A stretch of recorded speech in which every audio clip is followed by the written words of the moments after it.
মনে মনে বিদায় হন। আমি আগেই বলেছি যে সেফ এক্সিট করেন, নিরাপদে চলে যান, তা না হলে তো পালাবার পথটাও খুঁজে পাবেন না। আমাদের সুপরিষ্কার দাবি, যত মিথ্যা মামলা আছে, জনাব তারেক রহমান, আমাদের ভারপ্রাপ্ত চেয়ারম্যান তারেক রহমান সহ সব মিথ্যা মামলাকে প্রত্যাহার করতে হবে।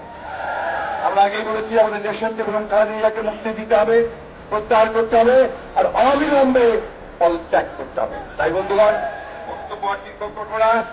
আমি আপনাদের কাছে একটা জিনিস জানতে চাই, আপনারা কি এই শেখ হাসিনাকে আর দেখতে চান? দেখতে চান? দেখতে চান?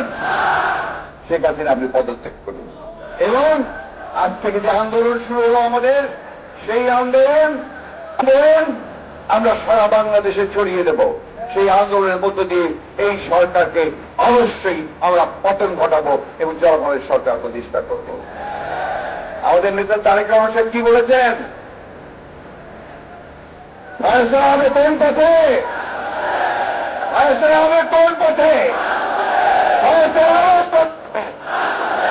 আমি আমাদের ভারপ্রাপ্ত চেয়ারম্যান সাহেব যদি আমাদের এই সভা দেখে থাকেন, শুনতে থাকেন, তাহলে আপনি শুনুন, দেখুন, এই বেলগ্রামের লক্ষ মানুষ একসাথে অঙ্গীকার করেছে যে ফয়সালা হবে রাজপথেই। বন্ধুগণ, বাংলাদেশকে ফিরিয়ে চাই, তাই না?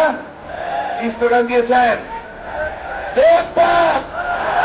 Take back! Take back! Yar Sharif! Yar Sharif! দফা এক, দাবি এক। কি সেটা? দফা এক, এটা কি? এটা কি?